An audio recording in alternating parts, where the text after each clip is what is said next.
लोगों में से हैं जिन्हें यह लग रहा था कि साउथ अफ्रीका जो अपने भारी भरकम मिडिल ऑर्डर के साथ आई है, बीते कुछ मैचेस में हर टीम को 100-100, 150, 200 रन से हरा कर पहुंची है, वो नीदरलैंड जैसी मामूली टीम को ऐसे ऐसे ऐसे रैप कर देगी। तो बाबू आप बहुत मासूम हैं और आप ये भूल गए थे कि ये वही साउथ अफ्रीका है जो हर सीजन में टॉप पर जाती है और फिर चोक कर जाती है। और इसी वजह से 1992 से लेकर 2023 तक इकलौती टीम है जिसे नाम मिला है चोकर। हाँ, ये चोकर है। वैसे नीदरलैंड की पुरानी आदत है साउथ अफ्रीका को पटकने की। 2022 में T20 वर्ल्ड कप में भी इसी नीदरलैंड ने साउथ अफ्रीका को पटक दिया था। ऐसा पटका था कि लोग शॉक हो गए थे।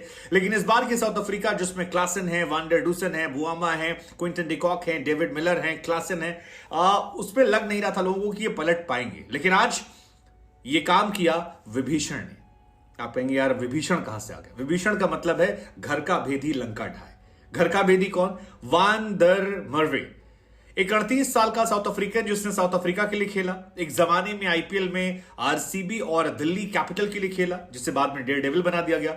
लेकिन वो 38 साल का खिलाड़ी जब नीदरलैंड में शिफ्ट हो गया तो आज उसने डबल पंच दिया। पहले बैट से 19 गेंद पर 29 रन, और उसका असर यह रहा कि एडवर्ड के साथ एक पार्टनरशिप हुई और उस पार्टनरशिप के चलते जो नीदरलैंड 160-170 पर सिमट रही थी वो 200 के पार पहुंच गई। और वहीं से लग गया था कि शायद 43 ओवर में 200। और उसके बाद 38 साल के खिलाड़ी ने डबल डेंट मारा। एक शुरुआत पे मारा कैप्टन बुआमा को। कहते हैं कि अगर कैप्टन को हिट कर दो तो नीचे वाले अपने आप थोड़े थोड़े कमजोर हो जाते हैं। और दूसरा डेंट जो मारा वो मारा वैन डर डूसन को। हाँ, वैन डर मर्वे ने वैन डर डूसन को आउट कर दिया। और उसके बाद ये टीम जो है ये कमाल का चढ़ी यार, कमाल का चढ़ी। मतलब ये मैच ऐसा है जिसमें लोग बताएंगे कि यार अगर खेलना है, जीतना है तो फिर आप नीदरलैंड की तरह खेलिए।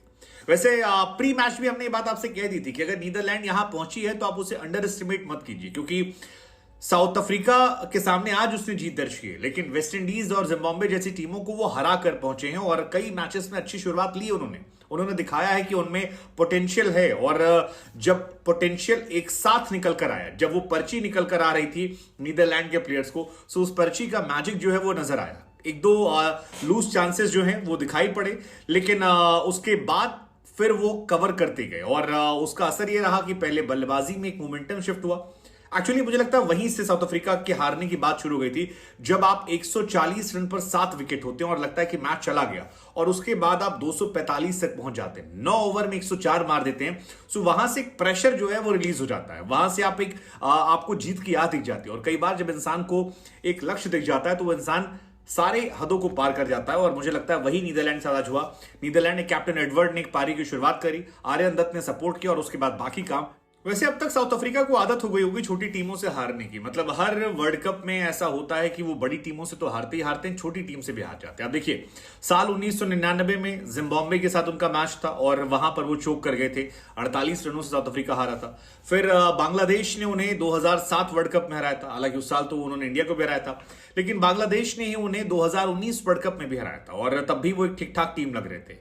और उसके बाद T20 वर्ल्ड कप 2022 में नीदरलैंड ने उन्हें 13 रनों से हराया था। सो उनकी हारने की आदत और फितरत जो है वो पुरानी है, और यही वजह है कि उनके बारे में गेस करना आसान। हालांकि इसके पीछे वजह कैप्टन भी हो सकते हैं, क्योंकि नीदरलैंड की टीम जो है वो एक एक खिलाड़ी को लेकर दिमाग में रखकर लाए थे। अगर आपने मैच देखा होगा तो एक पर्ची आती थी हर एक बल्लेबाज को लेके, और उस पर्ची में पता नहीं क्या जादुई सीक्रेट लिखा था कि उसको पढ़ाना था। उसके बाद उस हिसाब से गेंदबाजी होती थी। और साउथ अफ्रीका का एक बल्लेबाज जो है वो थैंक यू, मतलब ये अपने आप में था। और उस पर्ची की चर्चाएं जो है बहुत ज्यादा तेज हो गई थी। इस मैच में एक डिफरेंस और था दोनों कैप्टन के बीच में। कैप्टन एक तरफ एडवर्ड, जिन्होंने अपनी टीम को लीड किया, जबरदस्त कीपिंग की, जबरदस्त उन्होंने कैप्टनसी की और जबरदस्त बल्लेबाजी की।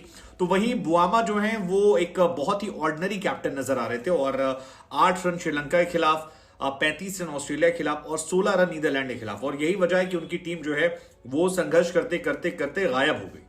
लेकिन आपको लगता है कि मतलब ओवर, लेकिन इस मैच में साउथ अफ्रीका के चोक करने ज्यादा चर्चा जो है वो चर्चा होनी चाहिए नीदरलैंड की परफॉर्मेंस को लेकर। बार बार मैं कह रहा हूं कि 141 फॉर 7 34 ओवर में, और वहां से 245 for 8। I mean that was incredible, जो आप बहुत कम देखते हैं। और खासतौर पे साउथ अफ्रीका जैसी बॉलिंग लाइनअप के सामने, जहां पर आपके पास बहुत अच्छे अच्छे गेंदबाज हैं, रबाडा, निगड़ी और बहुत सारे मार्को, सब अच्छे गेंदबाज हैं। लेकिन ये मैच एक्चुअली में साउथ अफ्रीका वहां पर हारना शुरू हुई थी जहां 35वें ओवर से मोमेंटम शिफ्ट होना शुरू हुआ था। बल्लेबाजी तो उन्होंने बहुत खराब की, बिल्कुल ऑर्डिनरी बल्लेबाजी थी और ऐसा लगा ही नहीं कि ये साउथ अफ्रीका है जिसको हम जानते हैं। बुआमा 16, डिकॉक जो है वो गायब। सबसे बड़ा डूसन 4 पे, मिडिल ऑर्डर जिसकी बहुत तारीफें होती हैं, डूसन 4 पे गए, माक्रम 1 पे गए, क्लासन जो है वो 28 पे निकल गए। मिलर ने थोड़ी एक बल्लेबाजी की थी, उन्हें जीवनदान नहीं मिला था लेकिन वो चले गए। मार्को जेनसन जो है वो 9 पर चले गए। कॉटजी जो है उन्होंने कोशिश की, तो ओवरऑल उनकी बल्लेबाजी खराब थी। लेकिन मेन मोमेंटम शिफ्ट हुआ था जब 35वें ओवर में 15 रन गए, 36वें ओवर में 7 रन गए, 38वें ओवर में 10 रन गए, 39वें ओवर में 11 रन गए, 40वें ओवर में 12 गए, 41वें ओवर में 16 गए, 42वें ओवर में 10 गए और 43वें ओवर में 15 रन गए। और यहां जो ये रन थे, ये एक जबरदस्त पारी थी। और आई थिंक ये जो आर्यन या फिर आपके क्या नाम इनका, वैन डर मरवे, इन तीनों ने जो बल्लेबाजी की थी उसका बहुत बड़ा इंपैक्ट था। खासतौर पर captain Edward 78, Aryan 9 ball 23 run, 10 number खिलाड़ी और 29 रन। स्कोर कार्ड की बात करें तो आज टॉस जीतकर अफ्रीका ने पहले गेंदबाजी करने का फैसला किया और शायद वो बहुत कॉन्फिडेंट थे कि ये वन साइडेड मैच होने वाला है, इस मैच में कुछ रखा नहीं है। आसानी से नीदरलैंड को वो हरा देंगे। उनकी बैटिंग लाइनअप जो है बहुत स्ट्रांग है, एक्चुअली है भी वो बैटिंग लाइनअप, लेकिन उनकी गेंदबाजी भी अच्छी है। उनके पास लुंगी, मार्को जेनसन, रबाडा, कॉटजी, महाराज अच्छे गेंदबाज थे और वो दिखाई भी पड़ा। शुरुआत से विकेट निकालना शुरू किया, विक्रमजीत को आते आउट कर दिया, मैक्स को आउट किया, अकरम को आउट किया, बाज दिलीदे जो बड़े प्लेयर बन गए थे उनको आउट किया। मतलब पूरी टीम जो है, देखिए ना, 22 पे पहला विकेट, 24 पे दूसरा, 40 पे 3, 50 पे 4, 82 पे 5, उसके बाद 112 पे 6, 140 पे 7। यहां तक मैच पूरा नीदरलैंड की तरफ था। 50 ओवर का मैच 43 ओवर में कन्वर्ट किया गया था। लेकिन फिर यहां से मैच पलटना शुरू हुआ जब पार्टनरशिप शुरू हुई एडवर्ड के साथ, वैन वीक की, और उसके बाद वैन दर दरवे और आर्यन दत्त, और इन लोगों ने मोमेंटम पूरा शिफ्ट किया। इस मैच में रबाडा के नाम एक रिकॉर्ड आया। रबाडा ने 150 विकेट लिए। अंतर्राष्ट्रीय क्रिकेट में तकरीबन 500 विकेट लेने वाले हैं, 488 हो गए हैं और वो भी अपने आप पे लेजेंड है। लेकिन ये मैच वो नहीं बचा पाए और उनकी आखिर में उनकी भी पिटाई हुई। उन्होंने भी 10 ओवर में 9 ओवर में 56 रन दिए। तो यहां से मोमेंटम शिफ्ट हुआ था। बाकी काम जो है वो नीदरलैंड ने गेंदबाजों ने किया। अब देखिए ना, आर्यन दत्त ने 5 ओवर में 19 रन दिए। इकॉनमी देखिए आप, केवल जबरदस्त गेंदबाजी। वीक ने 7 ओवर में 43 रन देकर 2 विकेट निकाले। मरवे ने 3 की इकॉनमी से रन दिए, 9 ओवर 34 रन 2 विकेट। 38 साल का बंदा ये, 38 साल के बंदे ने अफ्रीका को हराया, जो अफ्रीका से। बास लीदे ने जबरदस्त गेंदबाजी की, 7 ओवर में 30 रन देकर 2 विकेट निकाले। तो बैटिंग नहीं के चली तो बॉलिंग चल गई उनकी और ऊपर से ही नुकसान शुरू हुआ। हालांकि शुरुआत ठीक ठाक हुई थी, 7 ओवर में 36 रन हो गए थे, लगा कि धीरे धीरे खेल रहे हैं। लेकिन बुआमा जब आउट हुए तो पहले क्विंटन डिकॉक आउट हुए, 22 बॉल पे 20 रन। डिकॉक ही एक्चुअली सबसे बड़ा थ्रेट थे क्योंकि डिकॉक टफ पिचेस पर कई बार अच्छा खेलते हैं। बारिश वारिश हुई थी, कंडीशंस का फायदा वो समझते हैं। उनका विकेट बहुत इंपॉर्टेंट था और उसके बाद धीरे धीरे शुरू हुआ खेल। उसके बाद आउट होते हैं आपके 2 विकेट बैक टू बैक निकाले मरवे ने, जिसमें बुआमा को ले गए वो और वैन दर दूसन को उठा के ले गए। इसके बाद माक्रम जो हैं, जो बहुत स्ट्रांग प्लेयर हैं, उनका विकेट गिरता है, वैन निकालते हैं। उसके बाद क्लासन जो है, क्लासन बहुत अच्छी बल्लेबाजी कर रहे थे, 28 बॉल पे 28 रन। हालांकि क्लासन जिस फॉर्म के साथ आए थे वो फॉर्म इंप्लीमेंट नहीं कर पा रहे हैं। जो फॉर्म उन्होंने आईपीएल में दिखाई थी जहां पर वो वन साइडेड डोमिनेट करते थे, वो नहीं नजर आता।